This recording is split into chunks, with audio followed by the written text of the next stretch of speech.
I couldn't understand if it was happening with me, or I was just dreaming. I woke up to it, the whispering.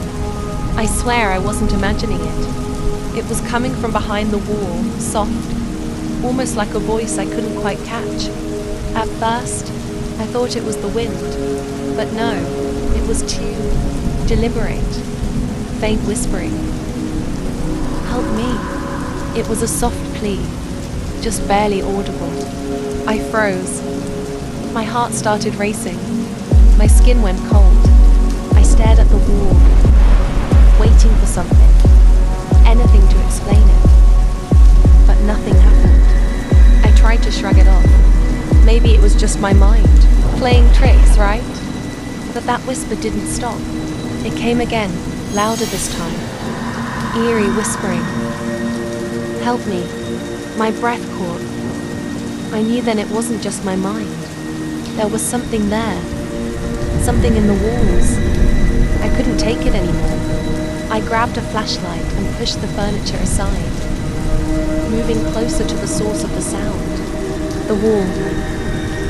I pressed my ear against it. My fingers brushed over the cold surface, feeling every crack, every imperfection. Suddenly, a sharp creak echoed from inside the wall. I jumped back. I almost screamed. My mind raced. What the hell was that? I couldn't ignore it now.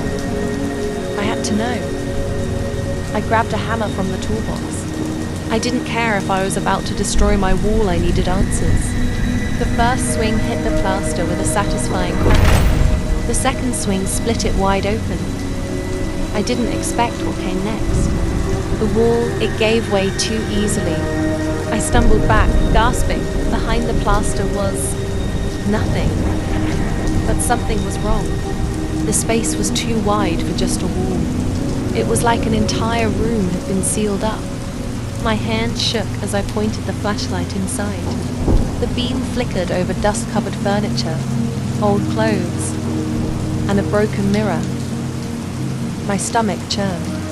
This wasn't supposed to be here. How had I never noticed this? And then I heard it again. The whisper. Low whispering. Help me. It came from somewhere deeper in the room. I stepped in, every nerve in my body screaming at me to turn back. But I didn't. I had to see it. I had to know. The room was dark, and the air was thick. My flashlight's beam bounced off the walls. But I couldn't shake the feeling that something was wrong. A heavy silence pressed in on me. I slowly walked deeper, the floor creaking under my feet. And then, something caught my eye. A door. A door I'd never seen before.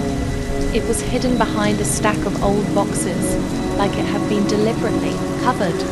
But why? My heartbeat thundered in my chest as I approached it.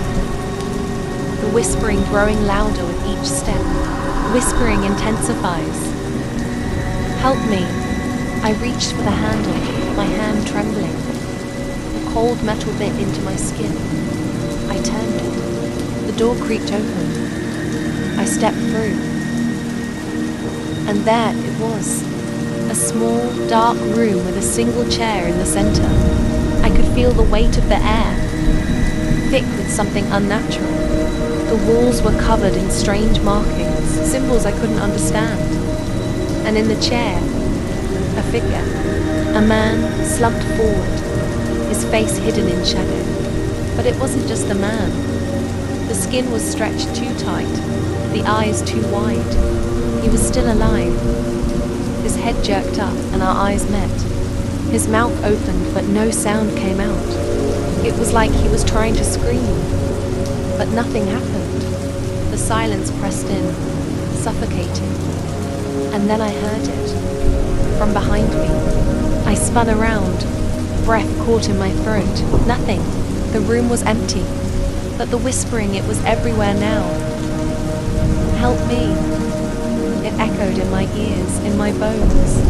I turned back to the figure. His eyes locked onto mine. They were filled with pure terror. And then I saw it. A mark on his neck, a symbol, one that matched the ones on the walls. It was moving, pulsing. I backed away slowly, my heart racing, panic bubbling up inside me. I couldn't breathe. Something was wrong, terribly wrong. The walls seemed to close in on me. The air grew colder. The door slammed shut. I screamed, but no sound came out.